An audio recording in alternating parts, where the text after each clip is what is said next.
نعرہ حیدری، نعرہ غوثیت، مسلک اعلیٰ حضرت، فیضان اعلیٰ حضرت، فیضان شہدائے کربلا حضرت مولانا سید شماحت میاں صاحب قبلہ. سبحان. زیادہ لمبی میں نے بس یہی کہہ رہا ہوں، اپنی بہنوں سے سنجیدہ ہو جاؤ. بچے تمہارے جہنم میں جائیں گے، اس کو برداشت کرو گی؟ بتاؤ، بے نمازی کا ٹھکانہ جہنم ہے، بدنگاہی کرنے والے کا. تمہارے پیٹ میں تمہاری بیٹی ہے، تم فلم دیکھ رہی ہو، بتاؤ اس بیٹی کے اوپر کیا اثر پڑے گا؟ بیٹیاں، میری بہنیں. اچھا پہلے لوگ شادی کرتے تھے نا، توجہ ہے نا، تو نانی دیکھتے تھے. کیا دیکھتے تھے؟ نانی دیکھتے تھے کہ بھائی نانی چیک کرو، نانی ٹھیک ہے تو نواسی. اچھا نواسی سے شادی کرنی ہے، نانی چیک کرنے کا کیا مطلب؟ مطلب ہے لوگ اپنی نسل کو محفوظ کرنا چاہتے تھے. ایک اگر خراب عورت آ جائے نا تو نسل بگڑ جاتی ہے. بے شک.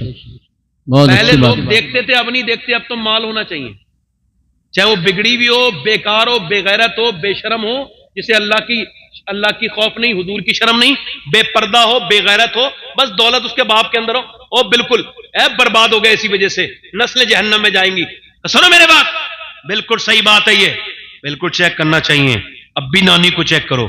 اسلام بھی کہتا ہے نانی دیکھو، اسلام کہتا ہے نانی دیکھنی ہے تو مکے کی خدیجۃ الکبریٰ کو دیکھو، اور اگر ماں دیکھنی ہے تو مدینے کی فاطمۃ الزہرا دیکھو، نواسی دیکھنی ہے تو پھر کربلا کی زینب کبریٰ دیکھو.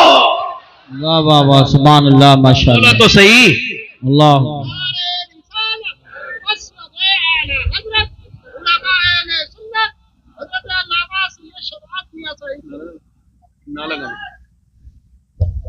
تو جو ہے کہ نہیں، 2 منٹ اور بات کر لیں، ختم کر دیں. دل لگ رہا ہے تھوڑا سا؟ بڑی مہربانی. آپ سوچ رہے ہوں گے میاں بات کرتے کرتے لمبی لے جا رہے ہیں. نہیں بس توجہ، زیادہ لمبی نہیں. بڑی مہربانی خالد صاحب، اللہ تعالیٰ آپ کو جزا دے. دل میں آپ کا سننا اچھا ہے، ورنہ خدا کی قسم حضور سے بغض تھا نا ابو جہل کو. پوری زندگی حضور کی بات سنتا رہا، اس کو حضور کی بات ہی اچھی نہ لگی. اگر بغض ہو جائے نا کسی سے تو اس کی کوئی بات بھی اچھی نہیں. کہتے ہیں نا بھاتے کا لاد بھی اچھی ہوتی ہے، اور نہ بھاتا اگر کسی کو ایسے بات بھی کر دے تو اس سے انسان ناراض ہو جاتا ہے نا. میری بات سمجھ آ رہی ہے؟ اللہ تعالیٰ ہم کو محبت عطا کرے. آمین. جب تک سینے میں کینہ ہے مدینہ نہیں. کینے سے سینہ پاک ہے، دل میں مدینہ ہے. میں بات کر رہا تھا آج کل کی بات، سنیں میں جو بات کر رہا ہوں. 3 دن ہوا ہے، حضرت علی پھر مزدوری کرنے گئے اور پھر اپنے گھر میں آئے ہیں. اے مزدوروں، تمہاری قسمت کتنی اچھی ہے کہ تمہارے نبی نے وہ کام نہیں کیا جو امیر کرتے ہیں، تمہارے نبی نے وہ کام کیا ہے جو امت کے غریب کرتے ہیں. تم کو فخر کرنا چاہیے. بات میں نے زیادہ لمبی نہیں کرنی، مجھے بھی بڑا خیال ہے وقت کا. انشاءاللہ 10-15 منٹ کے اندر یہ بات 1 بجے تک انشاءاللہ ہم سارا کچھ ختم کر لیں گے. 10-15 منٹ رہ گئے بس. اصول کے بعد بہت اچھی وقت پہ آپ نے مجھے مائک بھی دے دیا. ہمارے کیا نام ہے بھائی آپ؟ سہیل اختر صاحب، ہمارے سہیل بھائی نعت اچھی. انہوں نے مجھے فون کیا تھا، انہوں نے منڈی ملک کا نام لیا، میں کہ میں آ جاؤں گا. منڈی ملک کا نام لیا، میں آ جاؤں گا.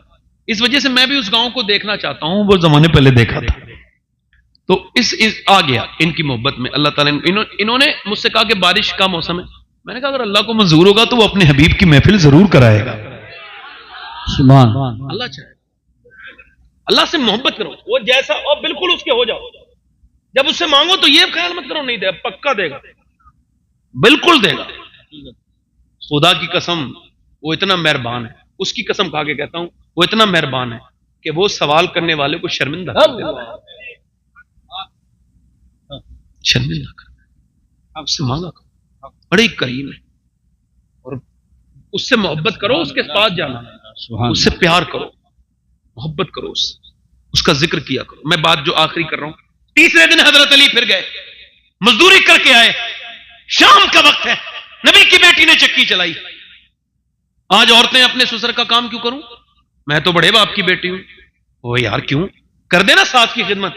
او مولانا صاحب نے بتایا تھا مجھے کوئی ضروری نہیں ہے میرے لیے. اچھا یہ بات تیری صحیح ہے، تو جو بات کہہ رہی ہے اس مولوی صاحب نے آدھی بات تجھے بتا دی، تجھ کو پوری بات سنی اور کہہ رہے میں بڑے باپ کی اولاد ہوں، میں کسی کی خدمت نہیں، اور بتا دو سارے بڑے باپ کی اولادوں کو تو بڑے باپ کی اولاد ہے، مگر اتنے بڑے باپ کی اولاد دنیا میں کوئی نہیں ہے جتنے بڑے باپ کی اولاد فاطمہ الزہرا ہے۔ سبحان اللہ، ماشاء اللہ ماشاء اللہ۔ خاتون جنت نے کام کیے، اپنے گھر میں چکی چلائی، اور حضرت علی آئے شام کے وقت میں، کھانا تیار ہے، کھانا تیار ہو گیا، حضرت علی مولا علی نے پھر انتظار ہو رہا ہے، اذان کیا تو آواز آئی نہیں آئی، ایک آواز آئی میں غیر مسلم ہوں، ایک قیدی ہوں، اسیر ہوں، اور مجھے کچھ دے دیں۔ حضور کی بیٹی نے اٹھا کے دے دیا۔